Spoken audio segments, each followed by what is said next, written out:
সম্পর্কে কিছু তথ্য নিব। এটা কি দেখছো আমার হাতে? সৌরজগতে আমরা জানি একটা বস্তুকে একটা জিনিসকে কেন্দ্র করে আরো কতগুলো জিনিস, সেই মেন সূর্য। এখানে আমরা সূর্য বলতে এখানে দেখাচ্ছি কোনটা?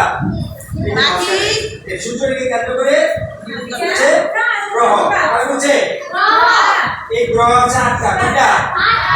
এই গ্রহগুলো ক্রমান্বয়ে এখানে আমরা উপস্থাপন করেছি। এর মধ্যে আমরা যে গ্রহে বাস করি সেটার নাম পৃথিবী। এখানে আমরা পৃথিবীকে উপস্থাপন করেছি। কোনটা পৃথিবী বলতে পারো? এই সবুজ। এখানে আমরা শান্তিতে বসবাস করছি। আর কি সরকার যায় কিনা? আমাদের মঙ্গল গ্রহ হচ্ছে পৃথিবীর পরে। পৃথিবীর কাছে গ্রহ হচ্ছে বুধ, তারপর সূর্যের তাপ বেশি, যেখানে আমাদের বেশি দেখা সম্ভব না। এজন্য আমরা পিছনের গ্রহতে বসবাস করার চিন্তা করতেছি বিজ্ঞানীরা। যেগুলো মঙ্গল গ্রহ, মঙ্গল গ্রহ পৃথিবীর পরে নেই। এটাই যেটা